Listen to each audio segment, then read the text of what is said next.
My fiancée and her parents disrespected and made fun of my late mother in front of her whole family. So I called off the wedding immediately right in front of everyone. I'm 32, male, and until recently I was engaged to a woman I thought I'd spend the rest of my life with. My mother had died about a year ago in a car accident, something I still hadn't fully come to terms with. Growing up, my mother was the type who'd help anyone, no questions asked. She even helped my fiancé's parents secure a loan for their home renovation once, co-signing so the bank would trust them. She never wanted a penny in return, always saying, "Family is who you choose to help." The night of our engagement party, which was meant to double as the announcement for our wedding date, I already felt on edge. Maybe it was the weight of missing my mother or the general stress of wedding planning, but something felt off in the atmosphere. My fiancé's family had organized the event at their large suburban home, with relatives from both sides gathered in the living room. It should have been a celebratory moment. Instead, tension crackled in the air. After a brief introduction from my fiancé's father, my fiancée and her parents decided to give a lighthearted speech. I wasn't sure what they'd planned, but I certainly didn't expect them to joke about my late mother. They started referencing how my mother was always meddling, how she offered help we never asked for. I felt my neck flush. It was bad enough they used a mocking tone, but to speak ill of a dead woman who'd once co-signed their loan out of sheer kindness, that cut deep. A hush fell across the room as my fiancé's father quipped, "Let's hope we can keep future in-laws from overstepping," and my fiancée giggled, adding something about overbearing motherly affection. The crowd gave uncomfortable chuckles, not sure if they should laugh or cringe. I stood there, fists clenching at my sides. My mother had been gone for a year, and they were ridiculing her memory in front of all these people. In that moment, my mind flashed to the times my mother had selflessly given these very people groceries when they struggled financially, or how she babysat my fiancé's younger siblings free of charge. She was never overbearing, just generous. Yet here they were, rewriting her story in cruel jabs. I swallowed my anger, forcing myself to remain calm. I kept telling myself there must be some misunderstanding, some joke gone too far. But no. After a minute of these jokes, I realized they were intentionally dissing her, maybe to amuse the side of the family that disliked outsiders. My fiancée and her parents clearly found it hilarious. I shot a glance at my fiancée, hoping for a sign of remorse. All I saw was a smug grin, as though she was enjoying the attention. Finally, they wrapped up their rude commentary. My fiancé's father said, "We might have done things differently if dear mother were still around," with a snicker. Then it was my turn to speak. I stood in silence for a heartbeat, scanning the faces, confusion from my father's side of the family, a couple of my friends glaring in disbelief, and my fiancée smirking as if she expected me to roll with it. My heart hammered. I made up my mind in that instant.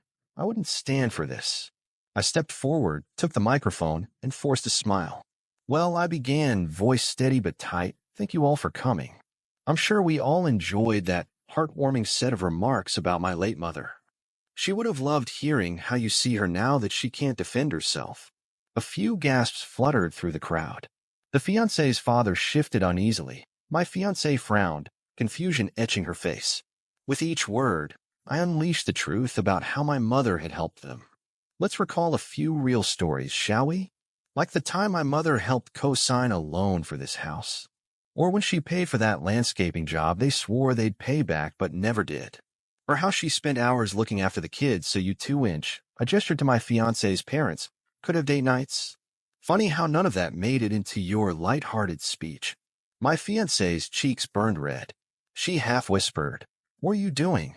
I ignored her, pressing on, sarcasm dripping from my tone. "I'm sorry we lost such an overbearing meddler. But apparently, she meddled just enough to keep your household afloat. Sure, poke fun at her memory. That's the least you can do to repay someone who gave so much." A hush fell over the room.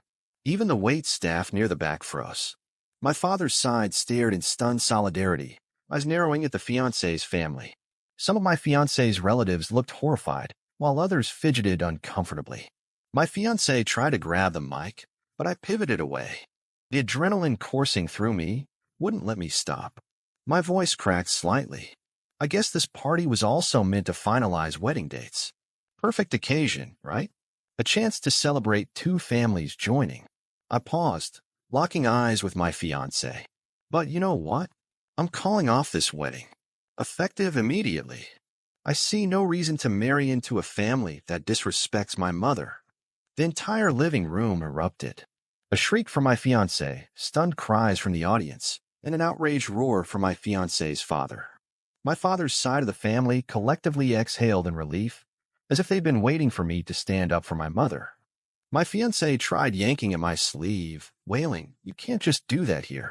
Her mother's voice rose in protest, calling me an ungrateful liar. But I stood tall. Ungrateful?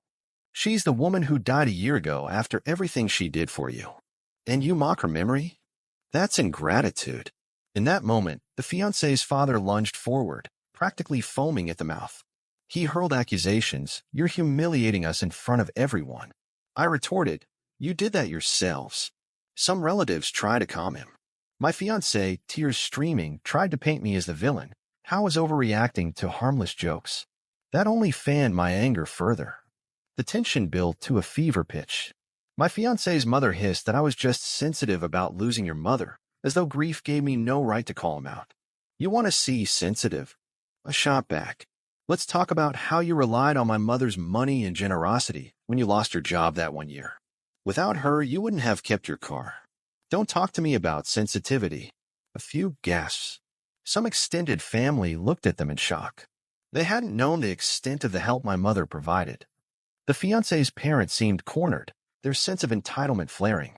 Then I dropped the mic, figuratively and almost literally, and stormed out. My father's side followed me, some shouting final words of disgust at the fiancé's family. My now ex-fiancée pleaded, "Wait, let's talk this through privately." But no, she had publicly insulted my mother. I was done. That night, chaos ensued. My phone buzzed with messages, some from relatives apologizing, others from the ex-fiancé's side cursing me for humiliating them.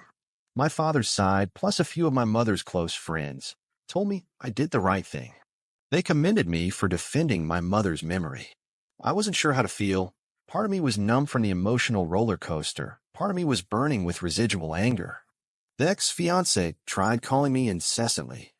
When I finally picked up out of sheer exhaustion, she sobbed, claiming it was all a misunderstanding.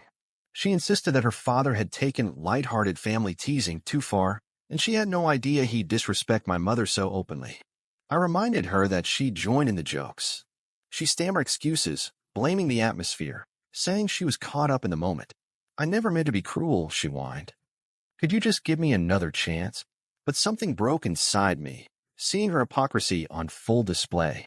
She'd laughed along. My mother was no punchline. I told her plainly, "A mother's memory is sacred. The moment you all turned her into a laughing stock, you destroyed any trust we had." She cried, offering to apologize publicly, to do anything. But my resolve was set. "No wedding," I repeated. "That's final." News spread like wildfire through both families. Entitled relatives from her side tried to guilt me. "So you're gonna throw away this relationship over a small joke?" I spat back, "Call it small if you like, but it's enough for me." Meanwhile, her father threatened to sue me for emotional distress. A laughable threat. He had no grounds. He raged about how I ruined his reputation, but the only reputation he'd ruined was his own. Days turned into a week. My father's side mostly rallied around me. Some tried to comfort me about losing a potential life partner, but I saw no partner in someone who'd degrade my mother just to amuse her folks. My phone still erupted with pleas from my ex-fiancée. She emailed me a long letter, half apology, half blaming me for overreacting. She said I should have privately confronted her father, not made a scene. I read it, shook my head. She'd made a public mockery first. My response matched the stage they'd chosen. My father offered to step in, wanting to talk sense to the ex-fiancé's parents, but I declined. I was done mediating with that family. As far as I was concerned, my mother's memory deserved unwavering respect. They'd crossed the line. Let them face the consequences. In the aftermath, I found an unexpected sense of closure. My mother's passing had left me raw and vulnerable, searching for a supportive partner to fill the void. Instead, I discovered that the woman I planned to marry and her family could never respect the person who mattered most to me. Unforgivable. My ex-fiancé's family eventually retreated, realizing they couldn't bully me into backtracking. The father's empty threats of legal action dissipated. My ex-fiancée tried a final gambit, showing up at my doorstep with tears in her eyes, holding a box of my mother's old photos she'd stolen from me. She offered them back as a peace gesture, claiming she wanted to keep them safe. That only repulsed me more, knowing she'd rummaged through my mother's belongings. I told her to leave them and go. Neighbors might have heard our argument on the porch, her begging for forgiveness, me steadfast in refusal. She left in tears, hurling insults over her shoulder, calling me heartless. The irony was thick. If I was heartless, what did that make someone who publicly ridiculed a deceased woman's memory? Legally, there was no wedding contract to break, just canceled venue reservations and a ring to reclaim. I'd paid for a deposit on a small wedding hall, which I forfeited. The ring was a separate issue. I demanded it back, explaining I wasn't going to let them keep a token of sincerity after they spat on my mother's name. She fought it initially, but eventually returned it. Good riddance. Weeks later, I stood at my mother's gravesite, feeling that quiet sadness that always hits me around sunset. But this time, there was also a sense of resolve. I'd honored her by refusing to let bullies, no matter who they were, drag her reputation through the mud. And that fact gave me peace. So that's how my wedding plans went up in smoke, but I walked away with something more valuable than any ceremony. I kept my dignity, stayed true to my mother's memory, and learned that I deserve a partner who'd cherish my mother's legacy, not mock it.